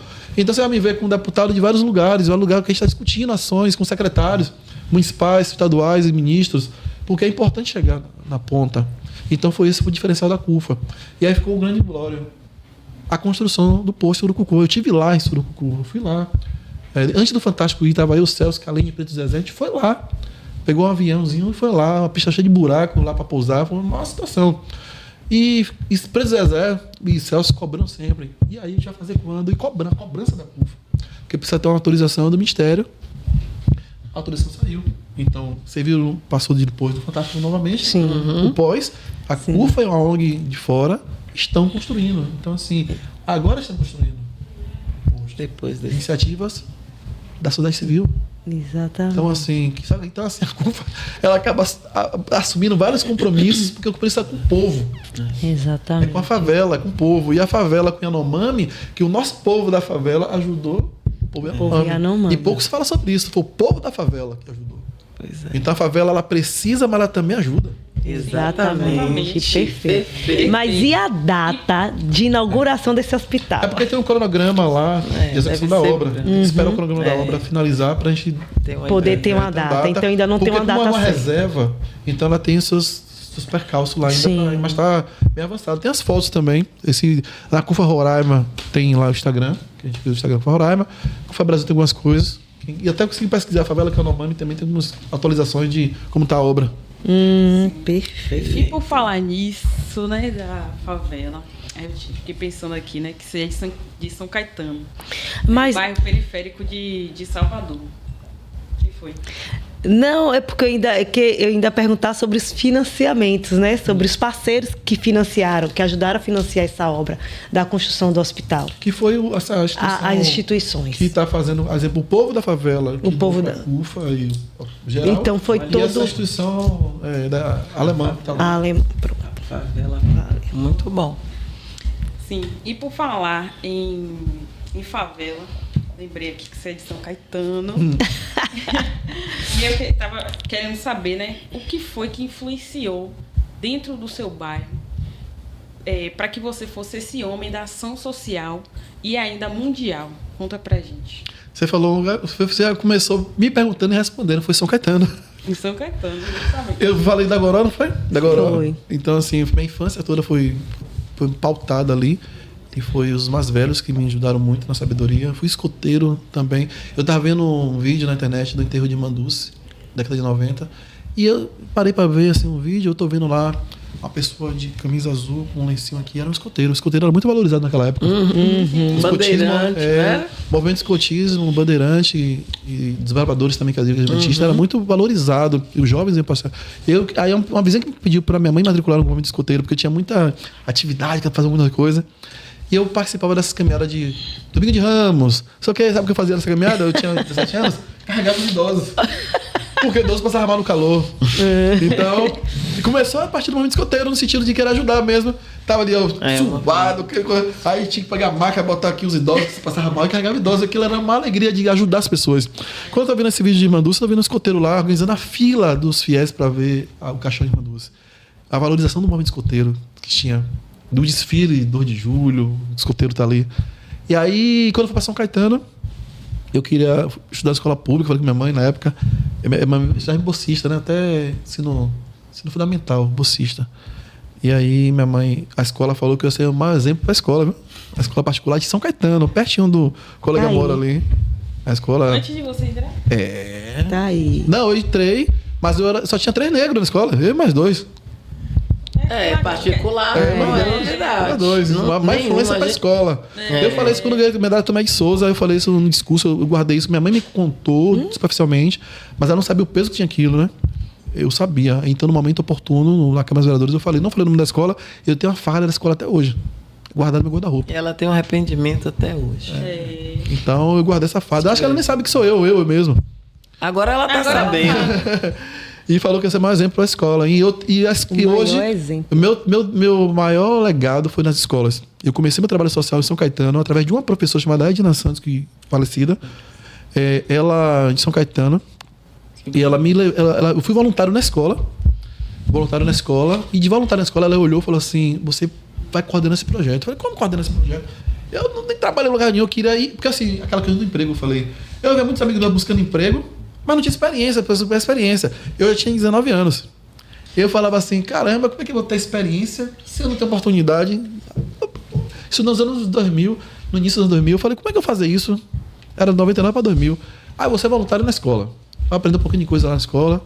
E aí eu fui voluntário lá para ajudar um professor de teatro, que faz teatro comigo. Eu era assistente dele. Aí eu ficava ali com ele ajudando. Aí daqui a pouco saiu o coordenador do projeto. A professora Adina falou assim: você vai ser o coordenador do projeto. Eu falei: oxe, coordenador do projeto? Eu sempre falo não, o Celso falou. Então a segunda pessoa da minha vida falou, eu falei: não, eu não acredito, assim, não acredita no nosso potencial. Se alguém acreditar na gente. É por isso a dificuldade das inscrições. Isso, eu sou um reflexo disso. Então aí ela falou: não, eu sou a supervisora do projeto, eu vou estar te ajudando. Então pronto, aí eu aceitei. Aí só tinha 3 oficinas lá no colégio. Aí eu fiz o quê? Eu fui para todos os espaços da Associação de Moradores, para a escola, mobilizar a juventude, escrever nas 3 oficinas. Quando eu fui fazer esse movimento, acabou tendo pessoas voluntárias para ensinar nessa escola. Era fim de semana, chamada Escola Abrindo Espaço. Era da Unesco, projeto chamado Educação e Cultura para a Paz, ano 2001. Falávamos de paz, cultura de paz e não violência em São Caetano, Liberdade, Plataforma, Mata Escura e Águas Claras. Eram os lugares, pontos focais do programa de educação e cultura para a paz. E o investimento que o poder público dava era 30 centavos por aluno. E gastavam R$300 por aluno matriculado e 10 mil por aluno privado de liberdade. 30 centavos por menino de projeto. E dava R$300 por mês do projeto. Todo R$300 por mês. E aí que a gente fez o quê? A professora Adina pegava o dinheiro do bolso dela, que ela é empreendedora também, empresária, advogada, ela tirava do bolso e mobilizava também. E a partir dali eu fui ver um gosto para o social, mas na gestão social. Porque na social de entregar sopa é coisa diferente. Existe a ação social e o projeto social. Vocês confundem muito entregar sopa, comida com projeto social. Exatamente. Isso são ações sociais. O projeto social tem que ter gestão social. Isso. E eu fui aprender gestão. E a Unesco tinha que é ligada às Nações Unidas, a Organização das Nações Unidas para Educação, Ciência e Cultura, eles tinham muita capacitação e formação. Aí me botou para fazer. Se você coordena curso, você tem que fazer o curso. E aí, exemplo, tinha da escola que você estava? Era ensino fundamental, médio? Era o Pedro de Carvalho, o Colégio Pedro de Carvalho, foi lá o projeto. Então eu já estava finalizando já. Mas era ensino médio? Ensino médio, isso. Ensino médio. E aí eu tinha acabado de estar na transição de sair do ensino médio e ser voluntário na mesma escola. Ganhei era só fim de semana, era sábado de 8 às 17, domingo de 8 às 12. Só, e eu ficava de segunda a segunda. Porque tinha um espaço na sala. Oh, mérito. Ficava também esse tinha um espaço no Pedro de Carvalho, tinha 42 computadores parados. Porque não tinha um professor de informática na época para tomar conta da sala. Eu me voluntariei. Para não ter acesso ao computador, eu fiquei lá todos os 2, 3 turnos. Então, muita gente aprendeu informática porque teve acesso. Então, eu fiquei com a chave de lá, casamento, aniversário, A gente cedia a escola, começou a fazer na escola, gratuito. Só era lavar e limpar depois, no outro dia. Então, muita gente fez 15 anos, batizado, casamento, o que for, cerimônia, culto. Usava a escola, que a escola é nossa. Os caras abrindo espaço. E comecei ali, e eu era com 3 oficinas, finalizei com 58 oficinas. Aí a Unesco perguntou quantas pessoas circulam, a gente falou que era 300 pessoas. Aí achou muito. Aí o pessoal da Unesco foi lá e contabilizou, era 1.500. Não era 300. A gente conseguia pegar 300 assinaturas. Eles pegaram 1.500 assinaturas. Então saiu no Diário Oficial de 2002, falando sobre isso. Que jovem de 20 anos de idade, mobiliza e tal. Então eu saí na página do jornal, primeira página do jornal, não foi policial. Graças ao Estado. E falando sobre isso. Dali, Joselito Crispim, do Bagunçaço, me convidou para ir pro Bagunçaço lá ajudar. Fiquei 15 anos no Bagunçaço, para Suécia, fiz arte e educação, bebi mais fonte da arte e educação, da música, várias coisas. E lá para Levantamos, que serviu. Então foi a escola. Comecei na escola. A gente tem que respeitar muito os educadores e professores. Que se não fossem os professores, não estaria nem aqui nesse podcast hoje. Então foi uma professora que acreditou, uma outra professora acreditou, um professor acreditou e outros professores e educadores acreditaram. Que se não fosse eles, eu não estaria aqui hoje. Sim. Professores que fazem o papel dele, né? Que não abrem mão do papel deles. Então, eu vou só fazer uma pequena contribuição nesse processo aqui que você fala. Quando a gente diz assim que professores que não abriram mão, professores que fizeram uma parte dele dentro desse processo, que hoje eles são tão poucos reconhecidos e o fato disso faz com que eles percam essa boa vontade em ajudar, boa vontade nesse crescimento. Eles não têm obrigação. A professora Edna não tinha obrigação, mas ela enxergou valor nessas ações, né? Hoje a gente tem vários. A gente tem prêmios de professores que fazem isso, mas a gente também tem um Estado, um Brasil que não valoriza. Isso. Valoriza pontualmente e não geral. Esses professores que fazem tanta diferença na vida de tantos, né? Exatamente. E eu encontro com o Paulo Leandro do Reis também, que é um ator hoje. E ele trabalha com iluminação, que veio da escola também. Veio do Pedro Ribeiro, que é do lado do Pini Carvalho. Eu estudei no Pedro Ribeiro à noite, a gente fez um grupo de teatro, fizemos festivais de teatro, fiz teatro durante 10 anos, fiz dança, fiz música, fiz um monte de coisa, bebi várias fontes. E aí, se não fossem os professores, para a gente pegar um atestado de matrícula era difícil, viu? Um atestado, porque os alunos da noite eram marginalizados. Isso. Era visto marginalizados. Mas eu lembro que Lázaro Ramos tinha uma peça que ele veio da escola também chamada Cuida Bem de Mim, quem é antigo sabe. Cuida Bem de Mim, Lázaro Ramos não começou ontem. Não. Ele começou no liceu também, na Escola Parque. E tinha uma peça chamada Cuida Bem de Mim, que inspirou a gente com essa peça. E depois, que no Festival de Teatro que a gente ganhou com o melhor coadjuvante, melhor poesia, a gente fazia poesia. Escrevia poesia. E escrevíamos textos. Se tivesse investimento, seríamos cineasta hoje. Sim. Entendeu? Você falou você falou de toda essa história. E aí eu fiquei pensando, né, de como o seu bairro contribuiu. Você fez uma passagem do seu bairro, você construiu na escola e hoje você é essa pessoa, né? Um símbolo vivo de proteção, de projeção também. Isso é muito importante. Eu fiquei assim emocionada com sua história, porque é a partir disso que a gente tem a representação e que a gente mostra para as outras pessoas que é sim possível, né? Acreditar. Às vezes a gente não acredita na gente, né? E é a partir do que você está mostrando que pode estar fazendo, acreditem no projeto de vocês, acreditem que vai dar certo. Isso é muito massa. Sabe onde eu fui feliz? Fala de escola. Quando a memória que eu tenho de infância, é de poucas, nossas memórias de infância são de sofrimento, né? A minha lembrança boa de escola, na infância, a primeira escola que eu estudei na minha vida, chamava Petilândia, ficava em frente a São Pirajá, na parte de cima. É uma escola particular, onde eu fui acolhido. Eu lembro que também banho de mangueira, que me dava risada, porque eu vim entender o porquê era feliz lá, sabe como? Porque depois que eu cresci, a dona da escola era preta, e a outra dona era preta. Aí eu vim entender porque era feliz nessa escola, primeira escola da minha vida. E aí depois o mundo... Quem me ensinou a ler, a professora Selma, me ensinou a ler, não sei onde ela está hoje. Ela foi jovem na época, me ensinou a ler. Aí eu estava depois da Unesco, na reunião com o subsecretário de Educação, numa mesa como essa aqui. Eu tô vendo a professora assim, meio emocionada. ela estava na mesa. Que Professora Selma. lindo! E quando eu fui estudar no Pedro Ribeiro, a professora que estava ensinando era a dona dessa escola que eu estudei a primeira escola. Que massa! Eu você tá de parabéns por toda a sua história. Mas e aí, para falar, a gente está falando sobre escola, falando sobre educação, sobre professor, mas agora é a hora da gente fazer a nossa rapidinha. Sim. Indica aí qual o seu livro preferido, o livro que você indicaria para os nossos telespectadores, nossos ouvintes. Olha, eu estou vendo o livro de Angela Davis ali, fico olhando os livros que vocês têm aqui. Eu acho que uma coletânea de livros, né? Que a gente tem que ler. Eu estava falando assim, eu falei sobre Carla Cotirene, tem muitos livros bons, doutora Lívia Vaz, muitos livros bons. Eu acho que a minha geração, ela não alcançou essas leituras. Se tivesse alcançado essa leitura desses autores e autoras, a gente estaria no mundo melhor quanto pessoas pretas. E aí são vários livros que eles têm. Então eu vou falar dos autores. Então, Carla Cotirene, Lázaro Ramos também tem muito livro. Celso Taide da CUFA tem uns 3 livros. Preto Zezé tem livros também. Porque tem linguagens que... Eu estou falando de Carla Cotirene, uma linguagem mais técnica, mas estou falando de outros também que tem uma linguagem mais simplificada. A doutora Lívia Vaz, que tem um trabalho excepcional também. A gente tem vários dos nossos aqui da Bahia, que são muito bons, escrevem muito bem. Para a gente dar uma pesquisada e diversificar essa leitura também, sabe? Eu acho que é muito importante. Quando a gente fala da pessoa preta, das dores, a Carla Cotirene fala muito bem sobre isso também. Então, isso é muito importante. São essas leituras que são que eu acho que vai fazer com que a gente vire a chave mais rápido. Bom, é rapidinha. Uma palavra você vai falar pra gente, tá? Aqui, agora é uma palavra, não é uma palavra não, tá? É uma palavra, em uma palavra. Fale. Um filme.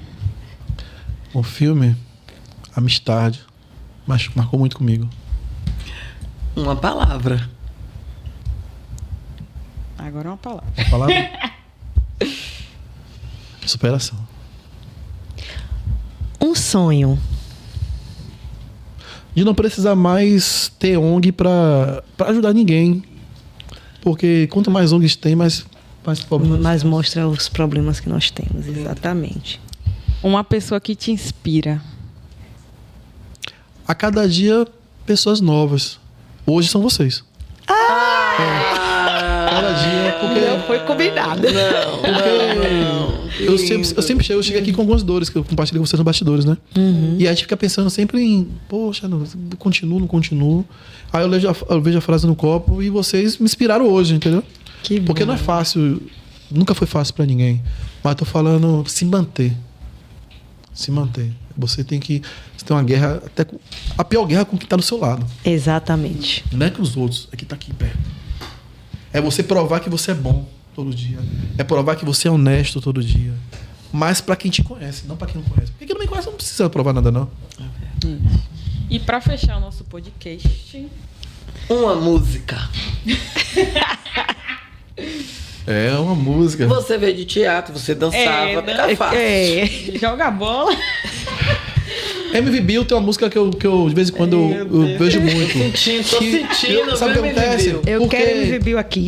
É como a gente fala, eu tava falando aqui, eu peguei a música e eu não fui nem pensando também. Eu gosto muito de Olhos Coloridos, tava cantando. Sim. Que me remete a um momento bom, mas tem uma música que eu gosto muito, que ele fala: mantenho minha cabeça em pé, fale o que quiser, pode vir que já é, sem dar marcha ré.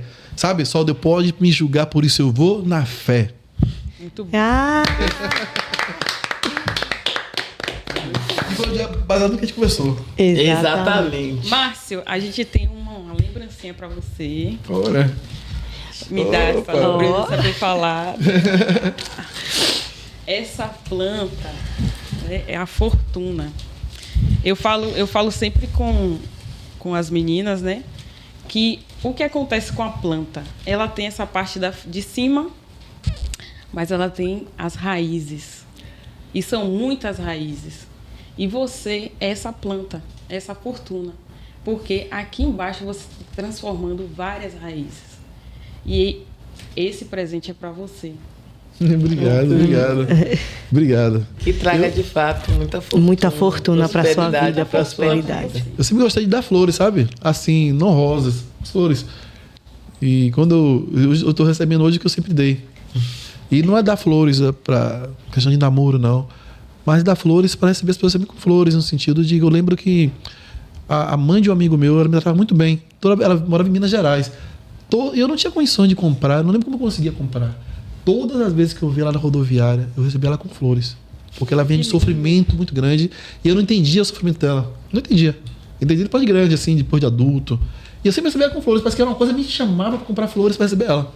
Porque ela vivia espinhos para criar os filhos sozinha. E eu sempre eu comprava flores para ela. Ela tinha filhas, podia cortejar as filhas dela, né? Nunca dei para as filhas dela. Sempre achava ela para receber ela com flores. Sempre me dá as flores assim, amarela, lembrou que era o cabelo dela, era loiro, e lembrou dela. Que lindo. Ó, gente, muito obrigada, Márcio. Muito lindo, maravilhoso, amei. Muito obrigada por ter aceitado o nosso convite. Muito obrigada por você ser esse agente social dentro das comunidades, dentro da CUFA, ajudando o nosso povo e a nossa gente. O nosso desejo, o desejo do Pode Mais Preto é que você se sinta fortalecido cada dia mais, né, para que você leve essa força para o nosso povo, que automaticamente também volta para a gente, né? Obrigada. Eu vou deixar uma palavra para você assim, por mais que a gente ache que o processo seja árduo, né? Não vai ter as flores se a gente não tiver os espinhos. Né? Você falou aí. O espinho faz parte. Então, a vida, ela é assim. Sim, e o bom dessa história é o quanto você conseguiu transformar. Essas pessoas todas que você falou tão bem, essas pessoas todas que cresceram por causa da ação da CUFA, eu fiquei muito curiosa de conhecer Celso Otaíde. Né? Porque eu vejo que ele é uma referência também para você no dia a dia, a visão dele como empreendedor. Ele é firme, ele vê do sofrimento, mas ele é firme. Ele é um cara que... E assim, a gente carrega várias dores, né? Todo dia. Eu tô aqui, mas, como eu falo assim, lembrando sempre de alguma coisa. Mas ele passou coisas piores, mas é firme. É isso. E essa firmeza, eu te desejo de coração, mas que você consiga também, dentro dessa firmeza, ser essa pessoa doce. Essa pessoa acessível, leve, divertida, tá? E com muita gratidão no coração. Obrigado. A sua presença aqui. Tá? Eu agradeço você. Que Deus abençoe muito sua vida. Então. Obrigado, gente. Tocou tanto no meu coração, tô aqui toda emocionada. Porque eu senti assim, uma energia tão boa de você. Sim. Uma humildade muito grande. E que essa humildade, esse coração que você tem tão gigante, que faz transformar a vida das pessoas. Só tenho a agradecer. Agradecer por deixar eternizado, né, parte da minha história aqui com vocês. Com certeza. Porque toda vez que eu participo de poucos entrevistas, falando com dos outros, né? Mas aqui eu estava pensando um tempo em casa de deixar algo registrado para que outros que venham da Goró, que possam ter acesso. Sim, com certeza. E saber que é possível. Entendeu? Porque tem outras Gorós em vários lugares. Exato. E tem outros que estão pensando várias coisas, mas hoje tem acesso com facilidade a muita coisa. E vocês estão construindo esse legado, né? De eternizar aquilo que eu sou hoje. Porque daqui a 100 anos, ninguém vai lembrar de nós que estão aqui. Daqui a 100 anos, a gente não vai, se não tiver registrado, ninguém vai lembrar da gente. É verdade. Então vocês estão fazendo parte da minha vida, registrando tudo aquilo. Não só vocês estão aqui, mas os bastidores também estão trabalhando. Nossos bastidores. Porque a gente só tem registros sabe, do que a gente conseguiu ter acesso. Que a gente falou de Canudos aqui, a gente não tem muita coisa. E hoje vocês estão fazendo parte do meu registro, né? Perfeito. Para encerrar, eu quero deixar um beijo, um abraço para os nossos telespectadores. Dizer que continue acompanhando o Pode Mais Preta, tanto nas redes sociais como no YouTube. Acompanha a CUFA, acompanha Márcio dos projetos. Márcio do projeto. E dizer assim, ó, a gente também tem a nossa música do Pode Mais Pretas, né? E eu acho que pra gente encerrar, a gente poderia encerrar com a música do Pode Mais Pretas. A música sempre é bom. Você conhece Povoada? Povoada. Então, povoada, quem falou que eu ando só? Nessa terra, nesse chão, de meu Deus, sou uma, mas não sou só. Beijo, gente!